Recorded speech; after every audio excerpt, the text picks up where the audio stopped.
அனைவருக்கும் வணக்கம் நண்பர்களே. எல்லோரும் எப்படி இருக்கீங்க? ரொம்ப மகிழ்ச்சியாக இருப்பீங்க அப்படின்னு நினைக்கிறேன்.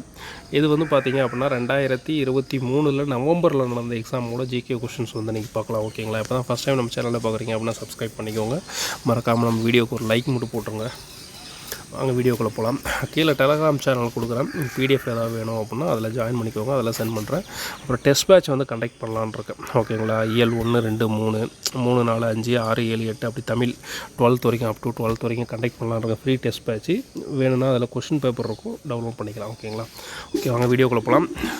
அல்லார்பட்டு ஆற்றாது அழுத கண்ணீர் எனும் என்ன செய்யும் அப்படின்னா செல்வத்தை தேய்க்கும் அப்படின்றாங்க. அல்லற்பட்டு ஆற்றாது அல்லது கண்ணீர் என்ன செய்யும்? செல்வத்தை தேய்க்கும் அப்படின்னு சொல்லப்படுது. அடுத்து வந்து பார்த்தோம் அப்படின்னா பொறுத்துக்க கொடுத்துருக்காங்க. திருமுருகாற்றுப்படை அப்படின்னா புலவராற்றுப்படை அப்படின்னு சொல்லப்படுது. கூத்தராற்றுப்படை அப்படின்னு என்னது? மலைப்படுகடம் தான் கூத்தராற்றுப்படைன்னு சொல்கிறோம். அகநானூருக்கு வேறு பெயர் என்ன? நெடுந்தொகை. முல்லைப்பாட்டுக்கு வேறு பெயர் என்ன? நெஞ்சாற்றுப்படை. ஸோ இது வந்து கொஞ்சம் புதுசாகுது. ஓகேங்களா? முல்லைப்பாட்டுக்கு வேறு பெயர் என்னது? நெஞ்சாற்றுப்படை அப்படின்றது. அடுத்து வந்து பார்த்தோம் அப்படின்னா இதில் வந்து பொருத்தமான விடையை தேர்ந்தெடுக்க அப்படின்னு சொல்லுவாங்க. சிறு பஞ்சமூலம் அப்படின்றது என்ன இலக்கியம்? சிறு பஞ்சமூலம் அப்படின்றது வந்து ஒரு அறநூல். ஓகேங்களா? அடுத்து வந்து குடும்ப விளக்கு அப்படின்றது தற்கால இலக்கியம். ஓகேங்களா? அடுத்து வந்து சீவக சிந்தாமணின்றது காப்பிய இலக்கியம். கலித்தொகை அப்படின்றது வந்து பார்த்திங்கன்னா சங்க இலக்கியம். கலித்தொகைன்றது என்னது? 8 தொகை நூல்கள் ஒன்றில், அதனால தான் சங்க இலக்கியம் அப்படின்னு சொல்கிறாங்க. சீவக சிந்தாமணினா உங்களுக்கு தெரியும், 50 காப்பியங்களில் ஒன்று. சிறு பஞ்சமூலம் வந்து காரிய அரசன் எழுதுன அறக்கருத்துக்களை பற்றி குறிப்பிடும். குடும்ப விளக்கு வந்து நம்ம தலைவர் பாரதிதாசன் எழுதியிருப்பார். இது வந்து பார்த்திங்க அப்படின்னா எதை பற்றி குறிப்பிடும்? தற்கால இலக்கியத்தை பற்றி குறிப்பிடுது. ஸோ திருக்குறளில் மாந்தரின் உள்ளத்து உயர்வு எதனோடு ஒப்பிடப்படுகிறது? மாந்தரின் உள்ளத்து உயர்வு எதனோடு ஒப்பிடப்படுகிறதுனா வெள்ளத்தனைய மலர் நீட்டம். முன்னாடி கொஷின்ஸ் வந்து வெள்ளத்தனைய மலர் நீட்டம்னு சொல்லுவாங்க. அது மாந்தரின் உள்ளத்தின் உயர்வு அப்படின்றத நம்ம படிச்சு தருவோம். ஆனால் இப்போ பாருங்கள், மேலே பொருளை கொடுத்துட்டு கீழே வந்து அந்த குறளுக்கான இதை கேட்குறாங்க, லைனை கேட்குறாங்க. அடுத்து வந்து பார்த்தோம் அப்படின்னா கீழ்கணம் கூற்றுக்குரிய சரியான விடையை தேர்ந்தெடுக்க. அதாவது என்ன சொல்கிறாங்க அப்படின்னா பகல் வெல்லும் கூகை காக்கை, நெடும் புனலும் வெல்லும் முதலை, பிலிப்பை சாடும் அச்சிரும், களரியின் நரியாம். அதாவது ஒன்று வந்து காலமறிதல். அதாவது என்ன சொல்கிறாங்க அப்படின்னா காலமறிதல்னால் என்னது? அந்த ஒரு திருக்குறளில் ஒன்று சொல்லியிருப்பாங்க பாருங்களேன். அதாவது பகல் பொழுதில் வந்து தன்னை விட வலிமையான ஆந்தையை காக்கை வென்றுவிடும் அப்படின்றாங்க. அது மாதிரி ஒரு மன்னன் வந்து பகை மன்னனை வெல்ல காலம் கருதி செயல்படணும் அப்படின்னு சொல்லியிருப்பாங்க. Okay, right. 2, 3 வந்து அறிதல் அப்படின்றது ஒரு விஷயத்தை பற்றி முழுமையாக தெரிஞ்சுக்கணும் அப்படின்றது. 4வது பார்த்திங்கன்னா வழியறிதல் அப்படின்னா மற்றவங்களுடைய வழியை புரிஞ்சுக்கிட்டு நடந்து கொள்ள வேண்டும் அப்படின்ற மாதிரி சொல்கிறாங்க. கோவலன் கண்ணகி கதையை கூறிய சீத்தலை சாத்தனார் இளங்கோவடிகள் எம்முறையில் கூறினார்? அடிகளே நீரே அருள்க. ஸோ கோவலன் கண்ணகியை கூறியவர் யார் அப்படின்னா சீத்தலை சாத்தனார். அதாவது வந்து பார்த்திங்க அப்படின்னா பாண்டிய மன்னன் இவர் இளங்கோவடிகள் அதுக்கப்புறம் பார்த்திங்கன்னா சீத்தலை சாத்தனார் 3 பேர் நடந்து போயிட்டுருப்பாங்க. அங்கே ஊர் மக்கள் வந்து ஒரு மரத்துக்கு அடியில் வந்து பார்த்திங்கன்னா ஒரு பெண் தெய்வம் இருக்குது அப்படின்னு சொல்லுவாங்க. அப்போ வந்து என்ன சொல்லுவார்னா சீத்தலை சாத்தனார் வந்து அந்த பெண்ணின் முழு வரலாறு யாம் அறிவோம் அப்படின்னு சொல்லிட்டு கண்ணகி நடந்த கொடுமையை பற்றி சொல்லியிருந்திருப்பாங்க. அப்படி சொல்லும் போது தான் இவர் என்ன சொல்லுவார் அப்படின்னா சீத்தலை சாத்தனார் வந்து இளங்கோவடிகளை பார்த்து அடிகளே நீரே அருள்க அப்படின்னு சொல்லியிருந்திருப்பார். அடுத்து தென்னிந்திய பிராமிய கல்வெட்டுக்கள் எல்லாம் சந்தேகப்பட முடியாத அளவிற்கு பௌத்தர்களோடும் தொடர்புடையவை என்பதே உண்மையாகும். அப்படியாயின் பிராகிருத அடிப்படை கொள்கையே கல்வெட்டுகளில் கோலூச்சின என்றால் ஆச்சரியப்பட ஒன்றுமில்லை. இது யாருடைய கூற்று அப்படின்னு கேட்குறாரு. முனிவர் கே பிள்ளை அப்படின்றது தான் இதை சொல்லியிருப்பார். அடுத்து வந்து பார்த்தோம் அப்படின்னா பொருட்கலவை நூல் என்று அழைக்கப்படும் நூல் எது? பரிப்பாடல். ஸோ இது புதுசாக இருக்குது பாருங்கள். பொருட்கலவை நூல் என்று அழைக்கப்படுவது பரிப்பாடல். இது எந்த புத்தகத்தில் இருக்குதுன்னு தெரியல. ஓகேங்களா? பரிப்பாடல் வந்து அகமும் புறமும் சார்ந்த நூல் அப்படின்னு சொல்லலாம். ஆனால் வந்து இது வந்து பார்த்திங்கன்னா பரிப்பாடல் வந்து பொருட்கலவை நூல் என்று அழைக்கப்படுகிறது.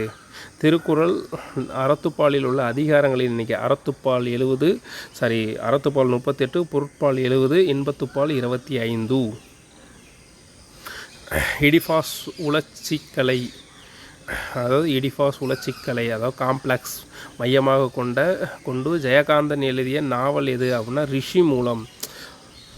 ஸோ அப்போ ரிஷி மூலம் அப்படின்றது எழுதினவர் யார் அப்படின்னா ஜெயகாந்தன் அப்படின்றது இருப்பார். ஓகேங்களா. ரிஷி மூலம் என்ற நாவலை எழுதியவர் யார்? ஜெயகாந்தன். அடுத்து வந்து பார்த்தோம் அப்படின்னா லக்னோவின் ராணி ஹசரத் மஹால் பேகம் பிரிட்டிஷாரை எதிர்த்தது ஏன் அப்படின்னா அவகாசியிலி கொள்கையை எதிர்த்தது. அவகாசியிலி கொள்கை அப்படின்னா என்ன கொள்கைன்னு எனக்கு தெரியல. ஜிகே படித்து ரொம்ப நாள் ஆகுது, திரும்ப இப்போ தான் ஸ்டார்ட் பண்ணணும். ஸோ அவகாசியிலை கொள்கை எதிர்த்தது தான் என்னது, லக்னோவின் ராணி ஹஸ்ரத் மஹால் பேகம் வந்து பிரிட்டிஷார் எதிர்த்ததுக்கான காரணம். நூல் ஆசிரியர்களை அதன் படைப்புகளுடன் சரியாக பொறுத்துக அப்படின்னு சொல்கிறாங்க. ஈவேரா பெரியார் அப்படின்னா என்னது, ஈவேரா பெரியார் என்னது, குடியரசு. ஓகே. சிஎன் அண்ணாதுரை வேலைக்காரி அப்படின்ற நூல் எழுதியிருப்பார். மாதவையான்றவர் பத்மாவதி சரித்திரம். ராஜம் ஐயர் வந்து கலம்பகல் சித்திரம் அப்படின்ற நூலை எழுதியிருப்பார். அடுத்து வந்து பார்த்தோம் அப்படின்னா எங்கே எப்போது பெரியார் காங்கிரஸ் கட்சியை விட்டு வெளியேறி சுயமரியாதை இயக்கத்தை தோற்றுவித்தார். ஸோ இதை சுற்றி இதே கொஷின் தாங்க கேட்குறான்.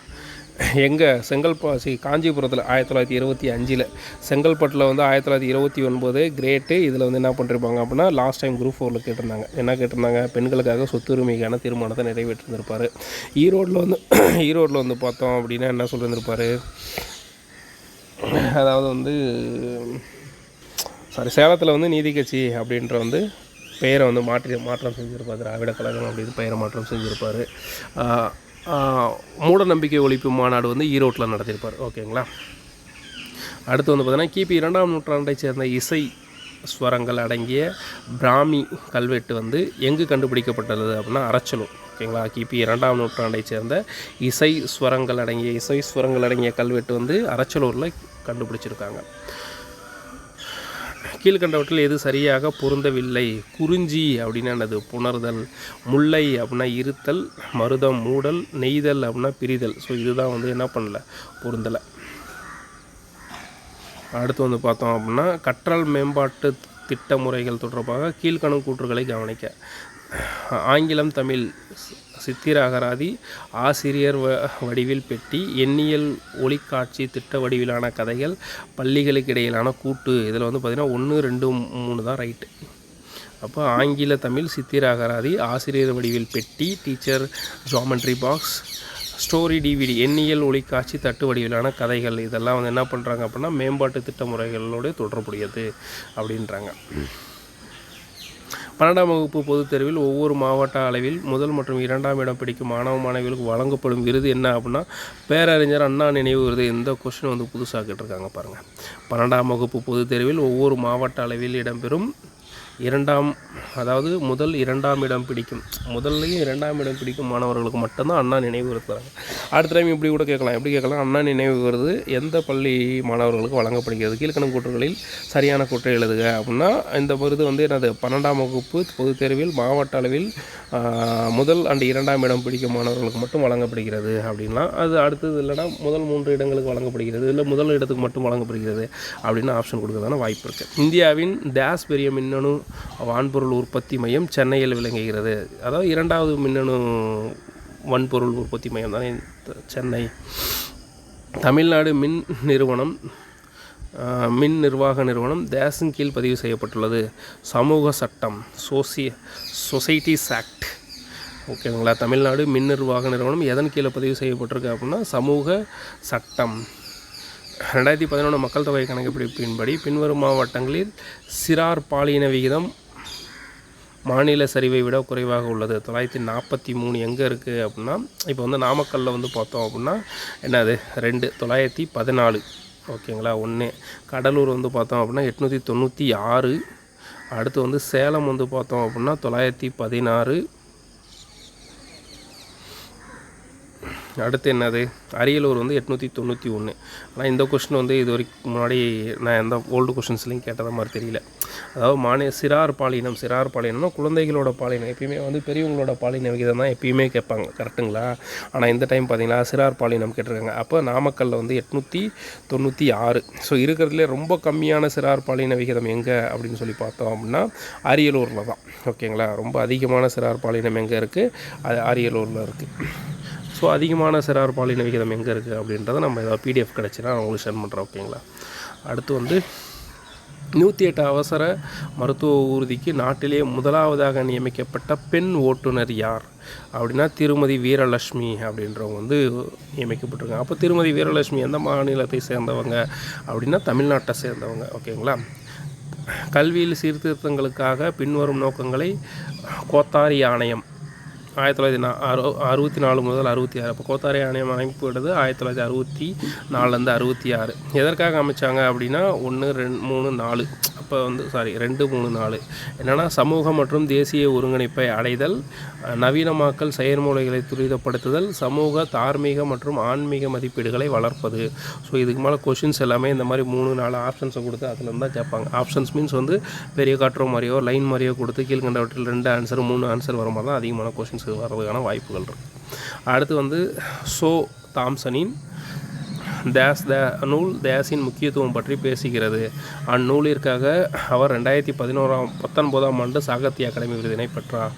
சூழ் நீர்நிலை. ஸோ இந்த கொஷின் நமக்கு இப்போ வரதுக்கான வாய்ப்புகள் இருக்குங்க. ஏன்னா 2019 சாகித்ய அகாடமி விருது பெற்றது. ஓகேங்களா. சூழ் நீர்நிலை. அப்போ சூழ் நீர்நிலை எனும் நூலின் ஆசிரியர் யார் அப்படின்னா தர்மன் அப்படின்றவர் தான் இந்த நூலுடைய ஆசிரியர். இந்த தர்மன் என்பவர் சூழ் நீர்நிலை என்னும் நூலுக்காக எந்த வருடம் சாகித்ய அகாடமி விருது பெற்றார் அப்படின்னா 2019ஆம் ஆண்டு. ஜெய் சக்தி அபியான் தொடங்கப்பட்ட குறிக்கோள். ஜெய் சக்தி அபியான் அப்படின்றது வந்து பார்த்திங்கன்னா 1 4 தான் கரெக்டுன்றாங்க. ஜெய் சக்தியான் அப்படின்றது மழைநீர் சேமிப்புக்காகவும் விலக்கப்பட்டவர்களையும் சேர்க்க வேண்டும் அப்படின்றதுக்காகவும். ஸோ அடுத்து வந்து பார்த்தா ஐக்கிய நாடுகள் வளர்ச்சி திட்டம் ஒருங்கிணைந்த மனிதவள மேம்பாட்டு குறியீடு கணக்கீட்டில் சேர்க்கப்படாத மாறிலியை தேர்வு செய்க. ஸோ ஐக்கிய நாடு வளர்ச்சி திட்டம் ஒருங்கிணைந்த மனிதவள மேம்பாட்டு குறியீடு கணக்கீட்டில் சேர்க்கப்படாதது அப்படின்னா மோசடி அப்படின்னா இழப்பு குறியீடை வந்து சேர்க்கலை. அப்போ மற்றதெல்லாமே சேர்த்துருக்காங்க. அதாவது சரி செய்யப்பட்ட உண்மை மொத்த உள்நாட்டு தள உற்பத்தி, வாங்கும் திறன் சமநிலை, ஆயுள் எதிர்ப்பு குறியீடு, கல்வி அடைதல், இது எல்லாமே சேர்த்துருக்காங்க. இதில் எது சேர்க்கலை அப்படின்னா மோசடி இழப்பு குறியீடை மட்டும் சேர்க்கலை. ஸோ அடுத்து வந்து மேக்ஸு. இதுவும்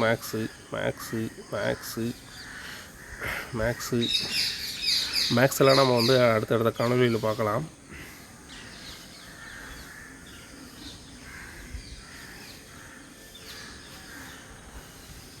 ஃபுல்லாக மேக்ஸாகவே இருக்குது.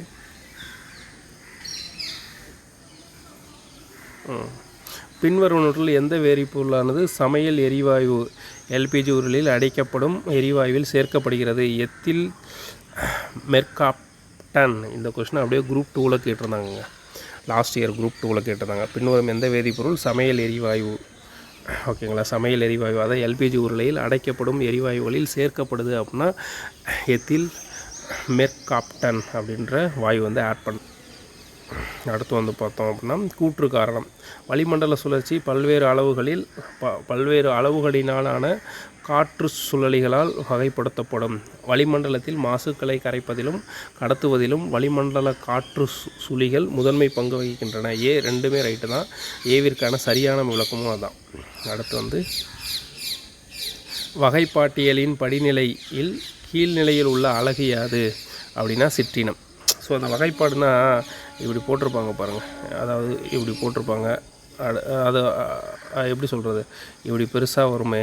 அதாவது கீழே வந்து பார்த்திங்கன்னா கீழே புல் இருக்கும். அது புல்லை சாப்பிட்ற எலி இருக்கும். எலியை சாப்பிட்ற ஒரு மிருகம் இருக்கும். மிருகத்தை சாப்பிட்ற ஒரு மனிதன் இருப்பான். அதுக்கப்புறம் அதுக்கு மேலே வந்து ஒரு இது இருக்கும். அந்த மாதிரி அந்த வகைப்பாட்டினம் அப்படின்னு சொல்லுவாங்கள்ல, அதை தான் குறிப்பிட்றாங்க. அதில் அடிப்படையில் இருக்கிறது சிற்றினம் தான். சிற்றினம்னா புல், பூச்சி, எறும்பு, வண்டு இந்த மாதிரி இதெல்லாம் சிற்றினம் அப்படின்னு சொல்லலாம். ஓகே நண்பர்களே, மீதி இருக்கிற ஜிகே கொஷின்ஸ் வந்து அடுத்த காணொலியில் பார்க்கலாம். நன்றி நண்பர்களே, பாய்.